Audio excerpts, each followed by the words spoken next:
squad. So welcome to part 2 of the wagon. Today we are going to use the pictures that we used as references for dimensions in the first one to help us align and build our covering for the wagon. So to start, I'm going to just drop into our side view. So you'll see that there are these dotted lines on the side view that represent where the support structure is for the cloth covering that goes on the wagon. So we're going to need 1, 2, 3, 4, 5 of these support structures. Obviously, we're going to build one and then duplicate it four times. So, and then if we look at the front, you'll see the general shape of it. So we need something round on the top and then goes down. So, to do that, we are going to use a torus. So I'm going to start with a torus, and again, this presupposes that you completed the whole chassis. So going from here, now I got this torus. First things first, the torus is facing, the donut is facing up, essentially. So on my rotate tool, I can see that the red axis is facing me. So on rotate X, 90 degrees. Okay, next thing, I am making nice, thin little support structure things here. So for thickness, that is your section radius on the inputs for the polytorus. So again, default polygon primitive settings, section radius. I'm going to scale this down. Now 0.1, I scaled past it. Hold on, I think I screwed up. Let's see. Okay, sure. So there we go. It's 0.11. I don't know how that happened, but sure. You can always put in a value if you want. So here, I'll put 0.75 just because, oops, 0.075 because I know how to use my brain. There we go. Okay, so and you can see if you line it up with this dotted lines that the thickness matches up. So that's good. Cool. Let's go back into our front view. Now, thickness is great. The size is not so great. So here's where a bunch of you will probably go and scale up your torus. And you will see that that will ruin all of the good work you just did getting your size to match. Because you are taking the thickness, the section radius you just said, and scaling that up, in my case, 3 1/4 times. So what you want to do is instead use the radius setting on the primitive settings, and then you can just, it'll keep that radius thickness, but it'll expand the size of, well, the radius, the diameter of this thing. And so we're just trying to line it up in general so that the, so that the middle of this, because, you know, spoiler alert, we're going to cut this in half, matches up with the outside of this. It doesn't need, it's not going to be perfect, and it doesn't need to be perfect. And you'll notice I'm not offsetting this off to the side to try and get this edge to match up. Again, it's not going to be perfect. The reference images are guides. Okay, they are not dictates. They're just there to help us align things. Okay, so you can see I've changed my radius value and I've changed my section radius value. Next step, I'm going to switch into my face selection mode. And like I said, we're going to delete half of this. So I'm going to select all the faces on the bottom of my torus and get rid of them. So now we're left with the top half of this hoop. And we'll deal with the side view and stuff in a second. I'm just showing you, it's all going to work out. But right now we're focused on the front view. So we got half of a torus here. How did you make it thinner? I used, when I made the torus, using the torus settings, section radius is what makes it thinner from the torus settings. So switching into edge mode from here, the edges that I'm going to extrude to make the rest of the support structure go down and connect to the wagon chassis, I want to select the edges that make up the ring that is at the bottom here on both of these sides. So I just clicked and dragged across. Whoops. Sorry. I just got my mouse stuck underneath my keyboard. There we go. Okay. select across the middle here. So I'm getting these edges here as well as the ones on the bottom. Hold Control, remove those ones from my selection. So now my selection is just the edges on the bottom of my open. I'll even show you in perspective view. So when I deleted it, these are open. So that's why we can't select a face there. Now I'm going to extrude these edges, and this is where you got to keep in mind, this move tool is moving in the edges, positive Z, local translate, whatever. We don't want that. That's not going to help us. We want to use the regular, good old-fashioned move tool. So I hit extrude, I immediately switch to my move tool and pull it down. So again, just because I was laboring my point there, I'm going to undo. Okay, so I have my edges selected.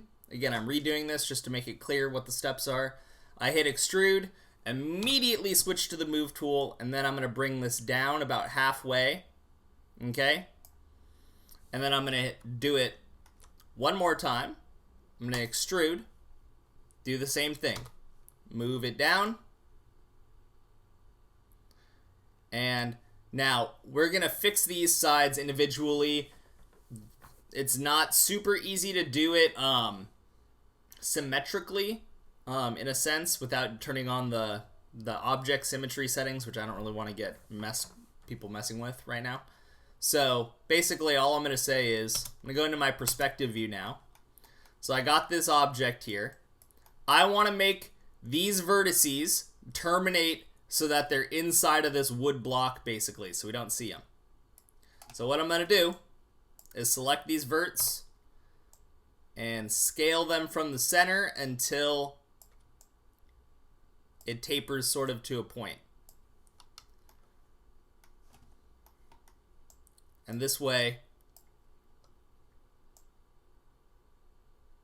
we don't see the bottom of our support structure. It goes into the wood, right? So now, if we go back, so I'm in object mode, go into my front view, and there we have it. So you can see the bottom part of this sort of tapers down and then connects to our wagon. Okay, thanks for letting me know. So now let's go into my side view. So I built it basically right in the middle. So this is already lining up with the middle support. So we need to add these two. Thing to note, we are going to align our height based on our front view that we built this from. So what that means is, in the side view, these will serve as your guides, but it's not going to match the height of the reference in the side view. Again, we're using these references as guides, but we don't need to match them exactly. So yes, your support structure and canvas covering will be taller than it appears to be in the side view. Okay, so thing to note, your pivot point is in the middle of this object. So before I start duplicating these, I'm going to hold D and V, and I'm in my side view, and I'm going to use my Y arrow and just move this down so that it is in the Y axis, been stuck to a vertice on the bottom. I'll let go, and again, I'll show you in perspective. So I just moved it from being in the middle of the object to the bottom of the object. So that way, when we rotate this, it rotates from the bottom, which will be helpful when we do these. Okay? So I'll duplicate one, bring it out here, rotate it, and I'm just aligning it using these dotted lines. Go to my main one again, duplicate out another, and rotate it again. Duplicate out another, rotate there, duplicate out another. Oof. Ow. Sorry, shifted my shoulder. And there we go. So let's go into our perspective view. Boom. Looking good. Okay. So the next step from here, now that we have our support structure built, is to make the cover. So what I'm going to do, I'm going to take my middle support structure again. I'm going to duplicate it. Now I'm going to go into my front view. And I'm just going to scale this out just a tad. Not too much. All right. So that's my scale is 1.1. So I barely scaled this up anything. But if I go out here, my structure is a little bigger. My duplicate structure is a little bigger than the other one. So now what I'm going to do is we're going to grab this edge, the outermost edge. So it'll be the edge along the middle of this object. Oh, derp. Hold on. It's a lot easier when you do this from over here. So I'm just going to go into my side view. And I'm more or less going to line this up before I do this. Just with the top of this. And we're going to just work our way across. All right. So same thing I was saying though. So once we get it positioned here. All right. We grab that edge. Outermost edge. Cool. All right. Then we extrude. Switch to the move tool again. Yeah, we're going to have to talk about fixing the normals. That's okay, though. I've already had this talk with quite a few of you, so. So you can see some of the faces are going to come out reversed. We're going to fix that after this. So, going into my side view, though, essentially what you're going to do is you're going to extrude from one of these to the next, do another extrude, again, move tool. I use the scale from the center to make it slightly bigger. The scale all directions thing. So that's my second one. Again, switch to the move tool. And you're aligning it with the top of the hoop, not the bottom. All right, and then one more.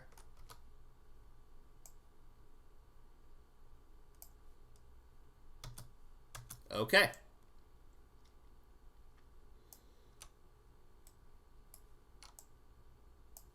So now what I'm going to do is I'm going to select all of these faces because these are the faces that I want, okay? So I want to keep these faces. I'm going to hold shift, drag again, and this will deselect what I have selected while adding to my selection everything I deselected, which means I get the extra pipe, basically. We get rid of that. All right, now we got this covering. Now, the problem is this covering is broken because the normals are reversed on all but two of them, it looks like. So basically what you're going to do, same thing I just talked about. I'm going to select these 8 faces here, just shift and clicking them. Now I'm going to shift and drag over the whole thing. And so that'll select all of my faces that on the outside are black. Then we go under Mesh Display. So we have not talked about this much. I have shown it a few times, but not in the notes. Guess I'm going to need to make sure I get this into the notes earlier in the year going forward. No problem, though. So it's just Mesh Display, reverse, and now you'll see all of them are gray because I don't have a texture assigned to them, right? Other issue, though, if I go into Object Mode and click off of it, the section radius under the torus object settings. And the radius or section radius. It's one of those two, what you're asking. So, issue. You can see that this is all jagged and sharp, which it should not be. So the next thing, I'm going to select, here I'm going to go from this direction actually. So I'm going to switch into edge mode. I'm going to select all of the edges by dragging like this, except for basically the edges that make up the border of this object. And same menu, mesh display, soften edge. Now it's all smooth. Neat.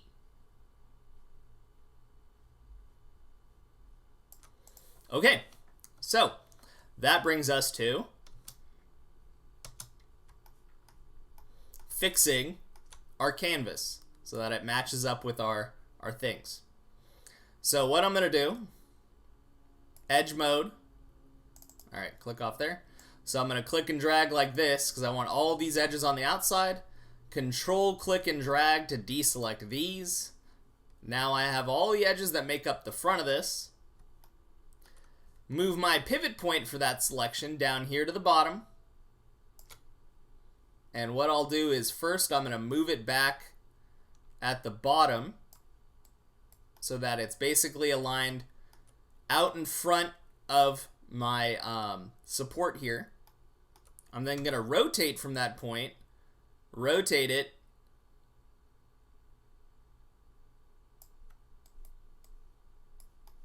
and you can see how that's going up there. It doesn't need to touch the support. It's fine. Okay, so that's that edge loop. Now I can just double click this edge loop because it's not on the border, so I won't select the whole thing. So now I have this edge loop, same concept. Move tool, pivot point to the bottom of this, move it back. This one you actually want to align with the center of the support more or less. And then same concept, we're going to rotate it here from the bottom. There we go. This one, I'm just going to move the edge. I'm not even going to bother resetting the pivot point on this. I'm just going to tweak it slightly so that it, yeah, okay. It's lined up with the center there. Same thing as the other side though with this. Pivot point to the bottom. Move it back. Rotate it. Looks good. And then same thing as I did on the outside. Drag like this and hold control and drag like this. Now I have just the edges on the outside. Pivot point to the bottom. Move it back. Rotate it. Boom. All right, we're almost done. Let's go into our perspective view. So this is what we got so far. Looking good. Looking good. Now to add those finishing touches. So let's take a look at our reference. Actually, I'm just going to show you over here. So if you look at our reference, you will notice that in between each of the supports, the cloth sags because there's nothing obviously supporting it there.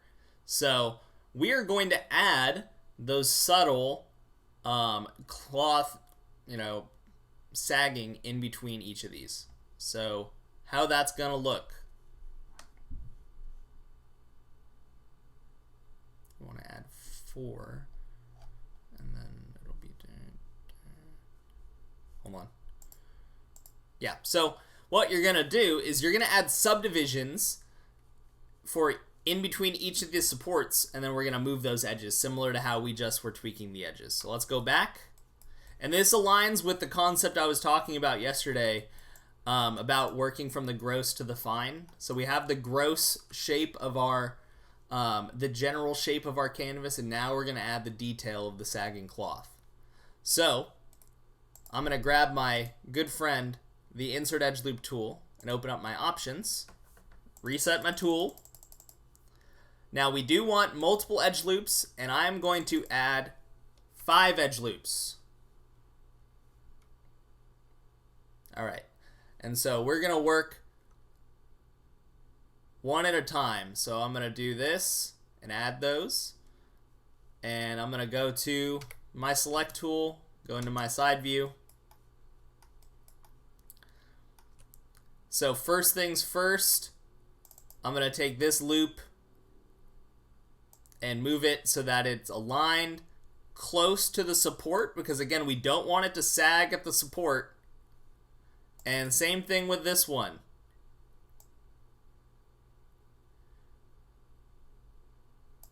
Now these three though, I'm going to just spread out a little bit in here. And then I'm going to take these three loops, same concept, move my pivot point to the bottom, except this time I'm going to use my scale tool, and we're going to slightly scale these down towards the bottom. Right? And you can see how the cloth sags a little bit. And then I will do the same thing with this, just the middle edge loop, put it on the bottom. Right? And in fact, I can even rotate. You can tweak these a little bit. You know, I don't want to confuse people. I'm just going to leave it as it is. Okay, so we got the sag there. So same concept. Insert edge loop. Blap. Select tool. Whoops. Move tool. Get this close to the support. Get this close to the support. Spread these out. And then we get these three. Scale tool. Whoops. That's fine. Move the pivot point. Scale them down. Same thing. Whoop. Pivot point to the bottom. Same thing. Boop. Alright. One more time. Two more times, I guess I should say. But got that there. Grab this. Get it close to the support. Get this close to the support. Spread these out. I think I should have done 6. Would have come out nicer. That's okay. Grab these 3. I keep doing that. My brain is off today. Alright, pivot point to the bottom. Scale it slightly. Grab the middle loop. Again, pivot point to the bottom. So you're seeing how pivot points and moving them matters a lot more recently. So, and last one, boom, add my 5 loops, grab this one, put it close to the support, grab this one, put it close to the support, grab this one and spread it out, and this one and spread it out, and then we select these, move tool, or scale tool rather, excuse me, move the pivot point, scale it towards the bottom, grab this one, pivot point to the bottom again, scale it towards the bottom a little bit. Oops. Boom. All right, we're almost there. The final frontier.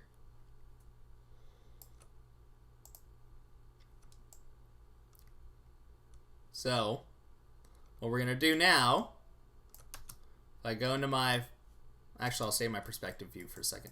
So, I want to select this edge, and I'll shift double click over this edge. So there, we have the edges on the outside. I want to extrude, and I'm going to scale, and then what I'm going to do is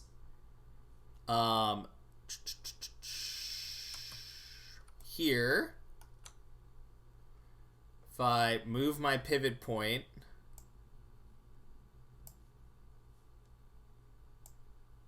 whoops, I'm griefing it right now.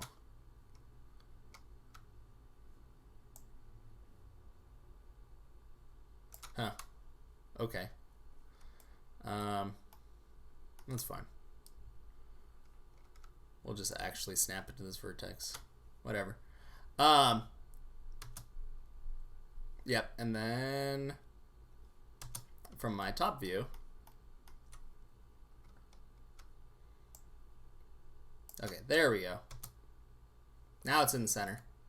Now I can scale my extrude in like this.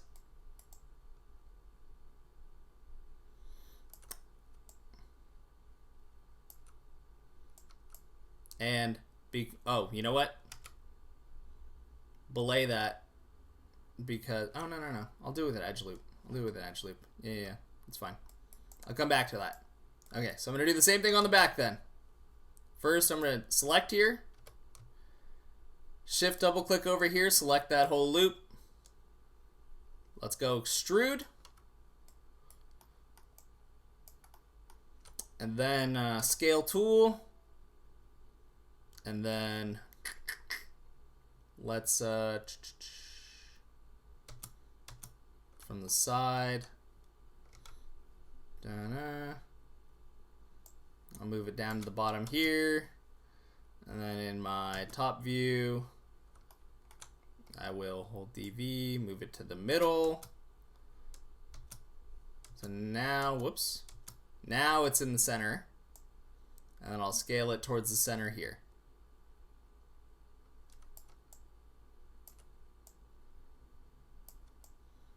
And, okay. So if you get here, you're done. You're good. Bonus round if you want to make it look nicer. So I'm going to scale this a little bit. I'm going to scale this like that. Oh, whoops. So let me... So if you're at this point, you're done. This is bonus round to make it look nicer. So let me, once again, pivot point to here. Oh. How badly can they grief me on this, please?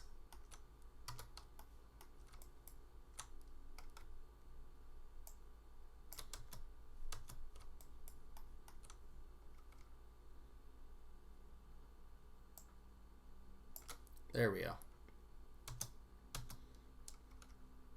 So I'm moving my pivot point back into the center of this so that come on, man. Come on. Oh. There we go. Okay. We have the technology. There we go.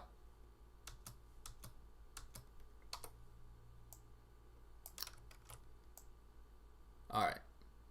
So I'm just re-detailing the shape of this. Now, one thing you will notice is that edge is really sharp there. And also these edges are not softened. So what I'm going to do, similar concept to what we were doing just a second ago. Insert edge loop tool options. Reset my tool. Because this time I'm going to just add what we call a bevel edge. It's like right there.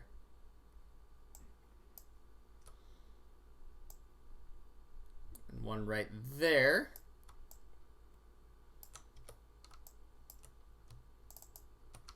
So now I have both of those edges selected. And I'm going to scale them slightly apart from one another so that they create sort of like a rounding on the edge. I'm going to select that loop and that loop. So now I'm having the two loops right here. I'm going to go to Mesh Display, Soften Edge, and now, oh, and then the last thing you're going to want to do. Fortunately, there's for you folk, there's not really a good way to do what I would want you to do. But you got to get these edge rings. And also, this is again just prettifying for people who want to prettify.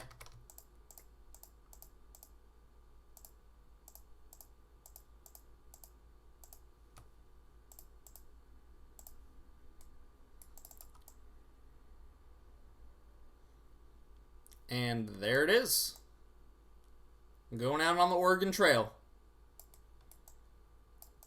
Alright, so reminder, the competition is after you finish and submit this file to me, then you start adding onto it or changing things on it. So you submit this model completed as it looks. You put a screenshot for the competition of whatever you tweak. So please don't submit your tweaked model for me to grade unless it's in the same file as your legit model. Obviously, that would make a lot of sense. So again, I'm grading you based on making this wagon, not whatever you choose to tweak on it after the fact. You are making this wagon. Okay, so thank you for watching.